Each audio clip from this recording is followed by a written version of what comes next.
দাম্পত্য জীবন সুখময় করতে চাইলে দাম্পত্য জীবনের কোনো গোপন কথা কারোর সাথে শেয়ার করা যাবে না। এটা কবিরা গুনাহ, এটাকে হারাম বলে ঘোষণা দিয়েছে কে?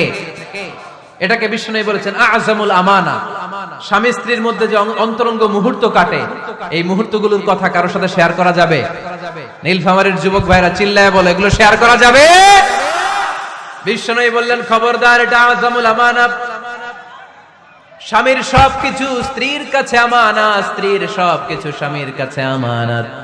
আবার বিষ্ণু বলেছেন, যারা স্বামী স্ত্রীর গোপন দাম্পত্য জীবনের কথা অন্যের কাছে শেয়ার করে দেয়, তারা হলো আশারুন নাস, পৃথিবীর মধ্যে সবচাইতে নিকৃষ্ট মানুষ।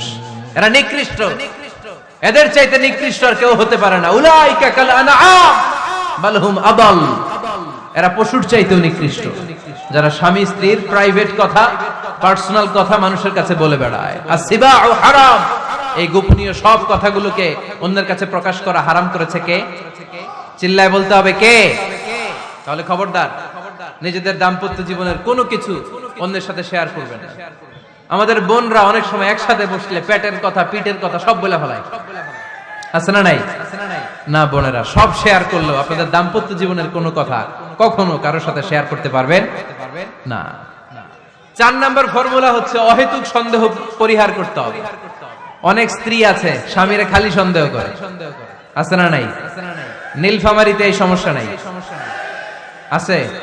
এই যে ভুক্তভোগী পাওয়া গেছে, আছে না নাই? আছে, খালি সন্দেহ করে। এই তুমি ওদিকে তাকাইলে কেন? ওই বেডের দিকে তাকাইলে কেন? এই তোমার মোবাইল দাও, কারে ফোন দিলা দেখি। এই ফেসবুকের পাসওয়ার্ড দাও দেখি কি করছে, দেখি মেসেঞ্জারে কার সাথে চ্যাটিং করছে, আছে না নাই? এই যে অহেতুক সন্দেহ আপনার ফ্যামিলিটারে জাহান্নামের টুকরা বানায় দিবে। আবার অনেক স্বামী আছে স্ত্রীকে খালি সন্দেহ করে, এদিকে তাকালে সন্দেহ করে, ওদিকে তাকালে সন্দেহ করে, বাসায় থাকলেও সন্দেহ, বাইরে গেলেও সন্দেহ, এরকম আছে না নাই? না, অহেতুক সন্দেহ এটা পরিহার করবেন। এই সন্দেহ খুব খারাপ জিনিস। আমি ব্যক্তিগতভাবে অনেক কেস এরকম হ্যান্ডেল করেছি। এসে বলে হুজুর খালি সন্দেহ করে, এটা একটা রোগ। এটা কি? আপনার ফ্যামিলিটারে শেষ করে দেবে। এজন্য অহেতুক সন্দেহ পরিহার করবেন। হ্যাঁ, সত্যি যদি পরকীয়ার কোনো ঘটনা ঘটে থাকে ওটা নিয়ে বসেন, ফেস টু ফেস কথা বলেন, ফ্যামিলি মিটিং করেন, সরাসরি সেটেল করার চেষ্টা করেন। কিন্তু অহেতুক সন্দেহ একটা রোগ। এই রোগ থেকে আল্লাহ তুমি দাম্পত্য জীবনকে বাঁচাও। আমরা আওয়াজ করে পড়বো আমিন। 5 নাম্বার, স্বামী স্ত্রী একে অপরকে আল্লাহর বিধান স্মরণ করায় দিবে। স্বামী যদি ফজরের সময় ঘুমায় থাকে, স্ত্রীর ডেকে দেওয়ার দরকার আছে না নাই? আবার স্ত্রী যদি ঘুমায় থাকে, স্বামীর ডেকে দেওয়ার দরকার আছে না নাই? কোন স্বামী যাবে জান্নাতে, তার স্ত্রী যাবে জাহান্নামে। আবার স্ত্রী হবে জান্নাতি, স্বামী যাবে জাহান্নামে। এরকম আমরা চাই নাকি? আমরা যখন জান্নাতে যাব, আমার স্ত্রীর হাত ধরে একসাথে জান্নাতে ঢুকতে চাই, ঠিক কিনা? আবার আমার স্ত্রী যখন জান্নাতে যাবে, সে একা ঢুকতে পছন্দ করবে? এজন্য আমরা দুনিয়াতে যেমনি এক ছাদের নিচে, এক জায়গায়, এক বাড়িতে, জান্নাতেও আমরা এক বাড়িতে থাকতে চাই। আওয়াজ করে বলতে হবে ঠিক কিনা? এজন্য গবেষকরা বলেছে, স্বামী স্ত্রীর ভালোবাসাটাকে তারা বলে লাভ পিরামিড। কি পিরামিড? লাভ পিরামিড। এই ত্রিভুজ আকৃতি। কিরে ভাই? আচ্ছা, লাভ পিরামিড, ত্রিভুজ আকৃতি, ট্রায়াঙ্গেল।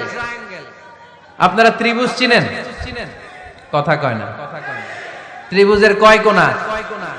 কয় কোণা? 3 কোণা। এই যে এরকম, তাই না? এজন্য স্বামী স্ত্রীর ভালোবাসাটাকে বলে লাভ পিরামিড। উপরের সমুচার মতো না, উপরে থাকে আল্লাহ, আর ডানে স্বামী, বায়ে স্ত্রী। এই 2 কোণায় স্বামী স্ত্রী, আর উপরের কোণায় আল্লাহ।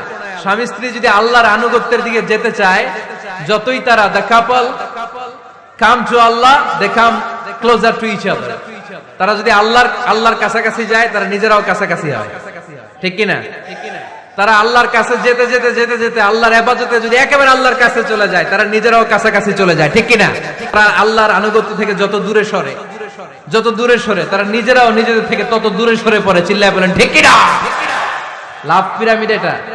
এজন্য the closer the couple comes to Allah, the closer the couple comes to each other। কাপল স্বামী স্ত্রী আল্লাহর ভালোবাসা নিজের মধ্যে যত গাঢ় করবে, আল্লাহর আনুগত্য যত বেশি করবে, আল্লাহর ইবাদত যত করবে, নিজেরাও তত কাছাকাছি আসবে। আর আল্লাহরে যত ভুলবে, নিজেদের মধ্যে বড় বড় ফারাক করে দিবে কে? স্বামী স্ত্রীর উভয়ের উপর বর্তায়। এগুলো মেনে চললে দাম্পত্য জীবনকে সুখময় করে দিবে কে? আল্লাহ।